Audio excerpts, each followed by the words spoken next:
Sur les conditions de rémunération des agents de l'État, la contribution des forces vives de la nation est attendue. Et depuis l'ouverture de cette conférence, où un document est remis à chaque composante, le gouvernement attend des propositions sur la masse salariale et cela en fonction des réalités économiques du Burkina Faso. La conférence des forces vives sur les conditions de rémunération des agents de l'État a été voulue par le président du Faso et elle se matérialise en ce dernier jour de février 2018. Vous le savez, mesdames et messieurs, qu'au niveau des dépenses courantes, la maîtrise de la masse salariale est la variable la plus déterminante.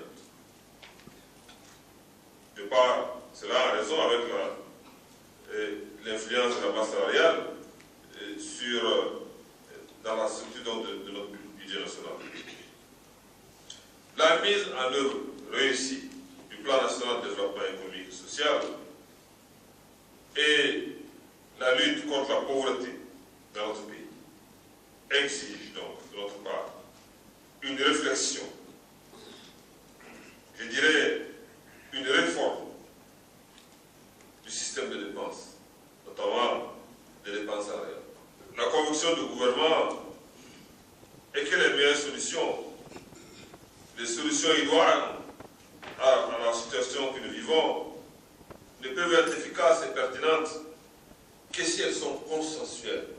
Le document remis aux syndicats, OSC, patronat, élus locaux et politiques, commerçants et autorités coutumières et religieuses est une esquisse de proposition à être complétée par celle des forces vives dans un délai de 21 jours. C'est encore prématuré que je puisse donner donc une réponse.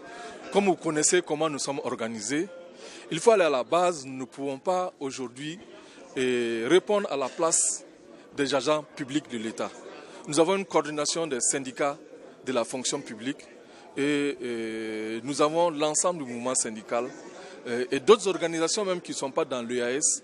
Et nous voudrons dire que c'est une bonne chose que le gouvernement ait porté cette question comme une question d'intérêt national en voulant associer donc l'ensemble des forces vives de l'État parce qu'il ne s'agit pas de discuter des rémunérations ou des acquis des travailleurs, j'allais dire des agents publics de l'État, mais de discuter de la forme, de telle sorte qu'on puisse voir dans quelle mesure on puisse continuer donc à apporter un plus dans le développement du pays.